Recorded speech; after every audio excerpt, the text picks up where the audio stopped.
ನಮಸ್ಕಾರ ರೈತ ಬಾಂಧವರೇ, ನನ್ನ ಹೆಸರು ಮನೋಜ್ ಕುಲಕರ್ಣಿ ಅಂತ. ಇವತ್ತು welcome crop science private limited ಕಂಪನಿಯ ವತಿಯಿಂದ ಬಂದಿದ್ದೇನೆ.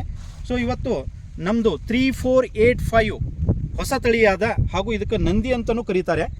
ಸೊ ಈ ನಂದಿ ತಳಿ, ಸೊ ಈ ಪ್ಲ್ಯಾಂಟ್ ಹ್ಯಾಬಿಟ್ ಹೇಗಿರುತ್ತೆ ಅಂತಂದರೆ ಉದ್ದನೆ ಎತ್ತರವಾದ ಗಿಡ ಇರುತ್ತೆ ಮತ್ತು ಕಾಯಿಗಳು ಉದ್ದ ನಿಮಗೆ 7 ರಿಂದ 8 ಸೆಂಟಿಮೀಟರ್ ಬರುತ್ತೆ. ಮಧ್ಯಮ ಗಾಢ ಹಸಿರು ಬಣ್ಣ ಬರುತ್ತೆ. ಮತ್ತು ಇಲ್ಲಿ ನೋಡ್ಬೋದು ನೀವು ಇಂಟರ್ನೋಡಲ್ ಲೆಂತ್ ಅಂತಾರೆ. ಈ ಇಂಟರ್ನೋಡಲ್ ಲೆಂತು ಹತ್ರ ಇದೆ. ಸೊ ಹೀಗಾಗಿ ನೀವು ಇದರಲ್ಲಿ ಅಬ್ಸರ್ವ್ ಮಾಡ್ಬೋದು, ಯಾವಾಗ ಕಾಯಿಗಳ ಇಂಟರ್ನೋಡಲ್ ಲೆಂತು ಹತ್ರ ಇರುತ್ತೆ ಅಂದರೆ ಆವಾಗ ಇಳುವರಿಯೂ ಪ್ರಮಾಣ ಜಾಸ್ತಿ ಇರುತ್ತೆ. ಸೊ ಈ ಇಳುವರಿ ಜೊತೆಯಲ್ಲಿ ನಿಮಗೆ ಹೂವಿನ ಪ್ರಮಾಣವೂ ಕಾಣಿಸ್ತಾ ಇದೆ. ಸೊ ಹೀಗಾಗಿ ಈ ಹೈ ಈಲ್ಡಿಂಗ್ ವೆರೈಟಿ ಅಂತ ನಿಮಗೆ ಇದರಲ್ಲಿ ವ್ಯಕ್ತವಾಗುತ್ತದೆ.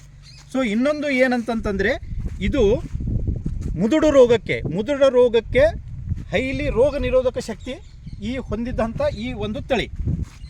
ಸೊ ಈಗ ನೋಡ್ಬೋದು ನೀವು ಕಾಯಿಗಳು ಸೊ ಮಧ್ಯಮ ಗಾಢ ಹಸಿರು ಬಣ್ಣದಿರುತ್ತೆ. ಸೊ ಕಾಯಿಗಳು ಸ್ಟ್ರೇಟ್ ಆಗಿರುತ್ತವೆ ಮತ್ತು ನಿಮಗೆ ಶೈನಿ ಥರ ಅಂತಂತಂದರೆ ಶೈನಿ. ಮಾರ್ಕೆಟಲ್ಲಿ ನೀವು ಹೋಗಿದ್ರೂ ಸೊ ನಿಮಗೆ ಮಾರ್ಕೆಟ್ ಪ್ರೈಸು 5 ರಿಂದ 10 ರೂಪಾಯಿ ಪರ್ ಕೆಜಿಯಿಂದ ನಿಮಗೆ ಜಾಸ್ತಿ ಸಿಗುವ ಒಂದು ಗೊತ್ತಾಗುತ್ತೆ ಇದರಲ್ಲಿ ನಿಮಗೆ.